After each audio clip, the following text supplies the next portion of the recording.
배에 오르심에 제자들이 따랐더니 바다에 큰 놀이 일어나 배가 물결에 덮이게 되었을 때 예수께서는 주무시는지라. 그 제자들이 나와 깨우며 주여 구원하소서, 우리가 죽겠나이다. 어찌하여 무서워하느냐? 믿음이 작은 자들아.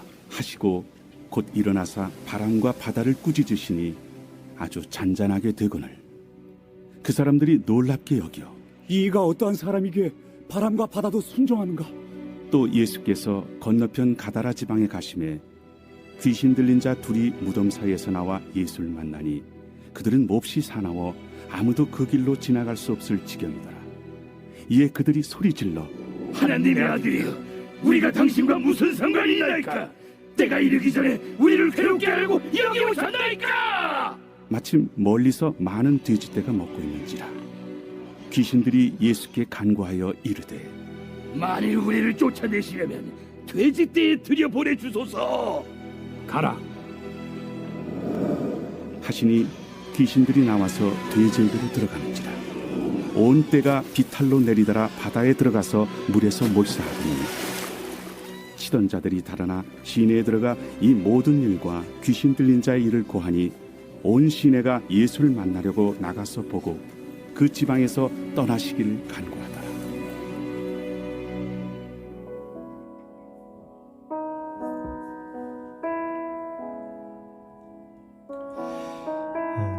그저께 이제 트르키예와 시리아에 큰 지진이 일어나서 현재 많은 사상자와 피해를 보고 있는 것을 뉴스로 보게 됩니다.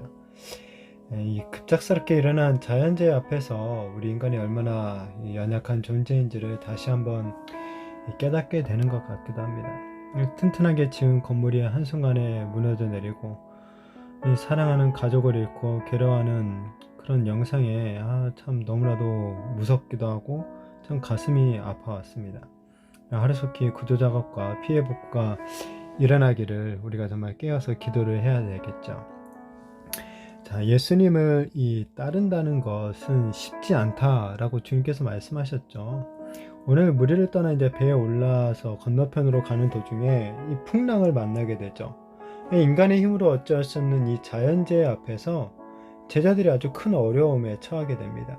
예수님을 따른다는 것은 마치 이와 비슷하다라는 것을 어떤 신뢰로 보여주는 이 사건처럼 보이기도 하죠.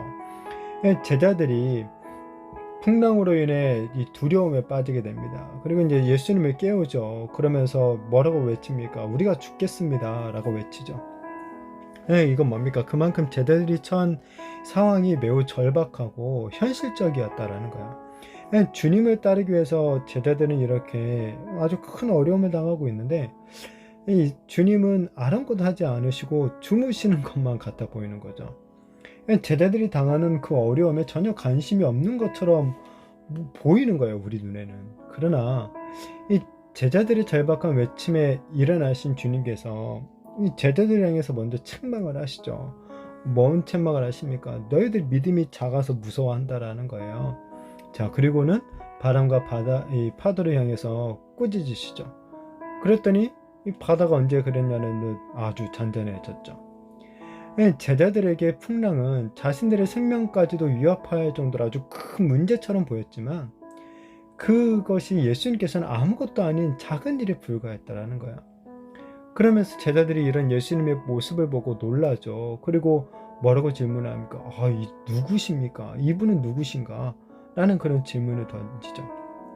이 제자들이 예수님이 누구신지를 아직까지 깨닫지 못하고 있었던 것이죠.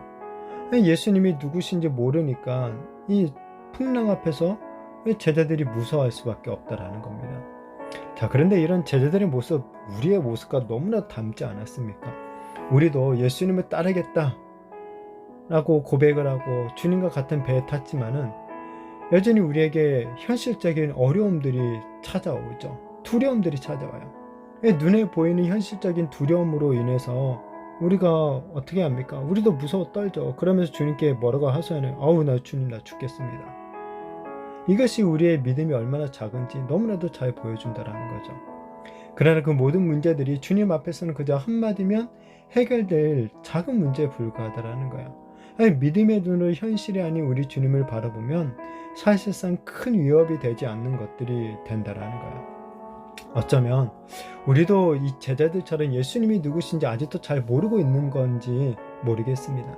바라기는 우리가 좀 예수님을 바로 아는, 온전히 아는 자들이 되어지기를 바랍니다.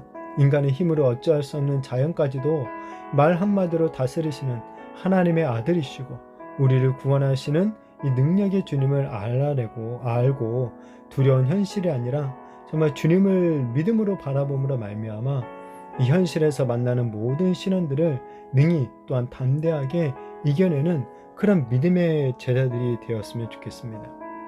자, 예수님과 제자들이 배를 타고 도착한 곳은 가다라 지방이죠. 주님께서 거기서 군대 귀신 들린 두 사람을 만나게 됩니다. 귀신에게 사로잡혀서 살아가는 이 두 사람, 살아도 산 것 같지 않은 존재였죠. 사람이 살지 않는 무덤가에서 외롭게 지내면서 그 누구도 통제할 수 없는 피폐한 삶을 살아갑니다. 자, 그렇지만 사실 차이만 있을 뿐이지 하나님을 떠난 우리 인간은 모두 이렇게 악한 영의 노예로 처참한 인생을 살아갈 수밖에 없다는 거예요. 자, 근데 참 이 귀신 들린 두 사람이 예수님을 보자마자 예수님의 정체를 알아요. 바로 예수님이 하나님의 아들이라는 사실을 알고 고백을 해요. 게다가 예수님께서 자신들을 이 사람에게서 쫓아낼 수 있는 이 권세가 있다는 것도 알아요. 그래가지고 귀신들이 먼저 예수님께 요청하죠. 돼지떼에 들어가게 해달라고 간청을 합니다. 예수님께서 그 요청을 받아들이시자 이 귀신들이 돼지떼로 들어갑니다. 그리고 이 귀신 들린 돼지떼들은 바다에 빠져서 몰사하죠. 이 수많은 귀신에게 이렇게 사로잡혔었던 이 두 사람의 영혼이 놀라운 회복의 은혜를 누리게 된 거예요. 참 기뻐하고 정말 축하해야 될 일이죠. 그런데 이 가다라 지방 사람들의 눈에는 그게 축하할 일처럼 보이지 않는 거예요. 이들의 눈에는 귀신에게 풀려난 이 사람들보다는 수많은 돼지떼가 몰사한 것만을 더 중요하게 바라보는 거죠.